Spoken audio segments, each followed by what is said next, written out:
Mrs. Bibb's Algebra 2 class, first 9 weeks, week 8. Please complete your warm-up. So if you'll get out your page 38 that's included in your notebook, this abbreviation is used to remember the trig ratios. Trig ratios are very important for success on the SAT. Sohcahtoa helps you remember 3 of the trig ratios for a right triangle. This is read the sine of theta. That's why this says, please say sine theta. The sine of theta is a ratio. Remember, a ratio is a fraction. It's the ratio of the opposite side over the hypotenuse. The cosine of theta, that's where co comes in. The cosine of theta is the ratio of the adjacent side over the hypotenuse. The tangent of theta is the ratio of the opposite side over the adjacent side. Again, sine theta, cosine theta, tangent theta.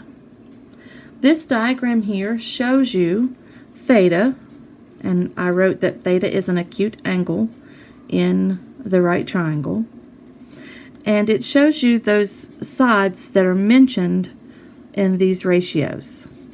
If theta is this acute angle, then the adjacent side is right beside of theta. The opposite side is across from or opposite theta. And the hypotenuse is always the side across from the right angle. Example 1. It says, given that AB is 3, and AC is 4, find all 3 trig ratios for angle C. And since it says for angle C here, we'll put theta here, and we can also call it angle C. I need to know the measure of the adjacent side. This is the adjacent side, the opposite side, and I need to know the hypotenuse. But I do not know the hypotenuse of this right triangle. How do I find a missing side of a right triangle? You use the Pythagorean Theorem. A squared plus b squared equals c squared, where a and b are the legs and c is the hypotenuse. Let's fill in what we know. We know both legs. We know 3, does not matter the order that you put them, plus 4. We do not know the hypotenuse. 3 squared is 9, 4 squared is 16. Using order of operations, we're simplifying. 9 plus 16 is 25. And we'll take the square root of both sides. C is 5. In the last lesson, we learned that when we take the square root of both sides, we should put plus or minus. But think about the problem that we're doing. We're trying to find the measure of side BC of this triangle. Would it be correct to have a negative 5 measurement? We only use positive 5 here. So this is positive 5. I want to find the sine of C, the cosine of C, and the tangent of C. You're welcome to put theta in place of C. Either way is acceptable. The next thing that I would do is I would write out the ratios using my Sohcahtoa. Sohcahtoa.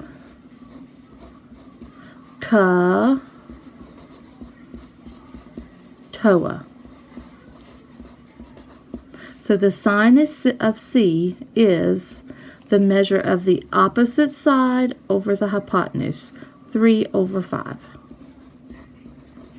The cosine of C is the measure of the adjacent side over the hypotenuse. So adjacent to C or theta is 4, and the hypotenuse is 5. The tangent of C is the measure of the opposite side over the adjacent side. Opposite 3, adjacent 4. These are all 3 trig ratios for that given example. Given that triangle DEF is a right triangle with right angle at E. So I don't have a picture. I'm going to go ahead and draw a picture. Triangle DEF with right angle at E, so there is a right angle here. And that the cosine of D is 5/12. Cosine, remember, is c. So the cosine of D is 5/12. These numbers tell me the measurement of the adjacent side and the hypotenuse for this triangle. So if I'm looking at angle D, adjacent to angle D would be 5 units. The hypotenuse of this triangle would be 12 units. To find the tangent of F, the tangent of F would be opposite over adjacent, TOA. If you're looking at angle F, here's the adjacent side to F, and over here would be the opposite side to angle F. I'm going to have to find this missing side. So to find a missing side in a right triangle, we use the Pythagorean Theorem. A squared, I don't know B, C squared, then I subtract 25 from both sides, 119, then take the square root of both sides,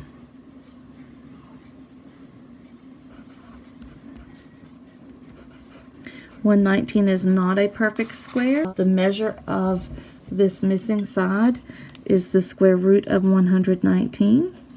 To find the tangent of F, that is the opposite side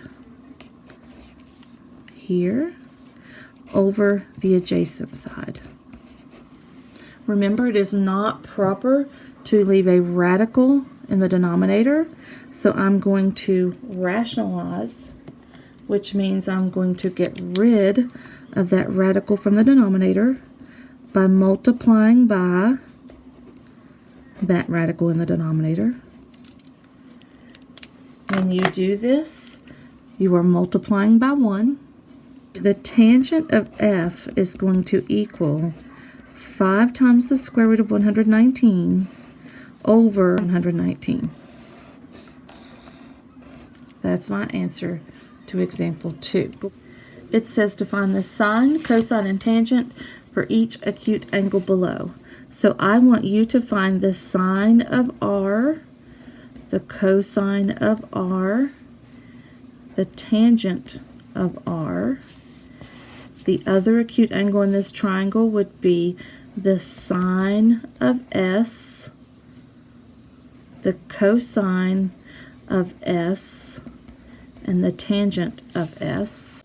Sine of R, cosine R. So if you will find all of these ratios, you may have to use the Pythagorean Theorem to find one of them, and then come back and check your answers. Here are the answers to example 3, finding the sine, cosine, and tangent for each acute angle. If you will notice, I found the ratio for each of the trig ratios. I cannot leave a fraction that has a common factor. So I had to reduce these by their greatest common factor. And their greatest common factor for all of these was 2. When I did letter B, I was missing one of the legs. So I had to do the Pythagorean Theorem. I started with the Pythagorean Theorem here. I filled in one of the legs and the hypotenuse. Then I showed you the math, how I squared this leg. 2 times 2 is 4. Square root of 7 times the square root of 7 is the square root of 49. I simplified the square root of 49 into 7. 4 times 7 is 28. I subtracted 28 from both sides, and I got 116. Like I did in the previous lesson, I wrote down all the factors of 116. These are the factors. And this is the largest perfect square in 116. I rewrote the square root of 116 as the square root of 4 times the square root of 29, and the square root of 4 is 2. The missing leg over here, measure, is 2 times the square root of 29.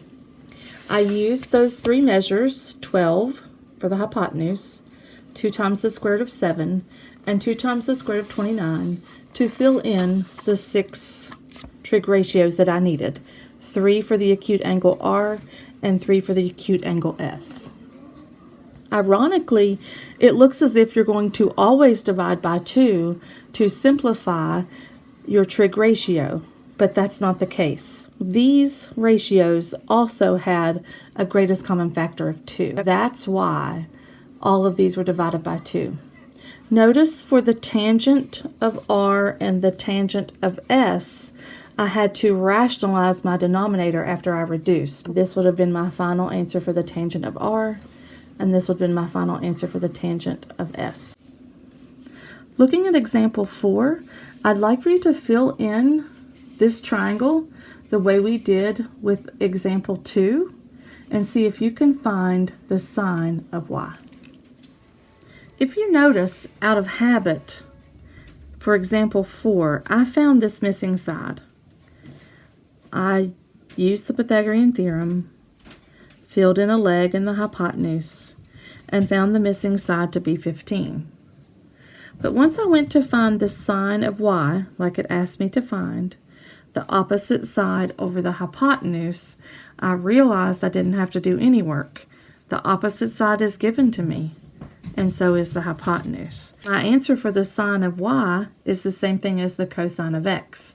The sine of y is 8 over 17. If you will try example 5, what I'd like you to do is draw a picture of XYZ and LMN. Similar triangles have the exact same angles and their sides are proportional. Here's my first picture of triangle XYZ. I filled in XY and YZ and realized that I was missing the hypotenuse.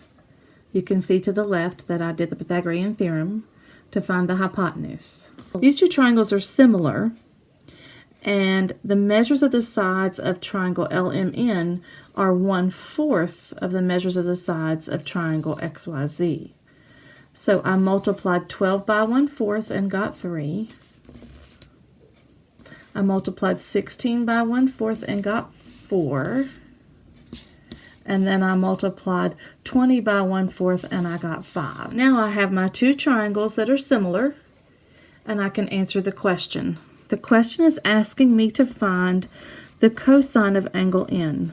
Remember, the cosine is adjacent over hypotenuse. From angle N, the adjacent side would be 4, and the hypotenuse would be 5. My answer to example 5 is the cosine of N is 4/5. For example 6, I know that S is a right angle.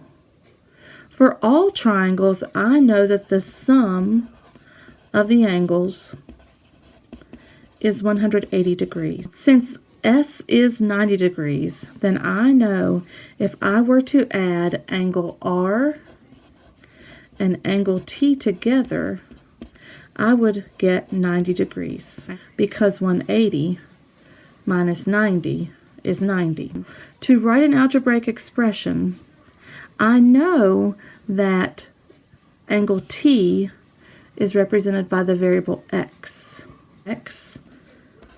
Bring down angle R and 90. Now I want an algebraic expression for angle R. That means get angle R by itself. Angle R is going to equal 90 minus x. That skill will help you to do many problems that you face when it comes to right triangle trigonometry. That's all the examples for week 8. Thank you.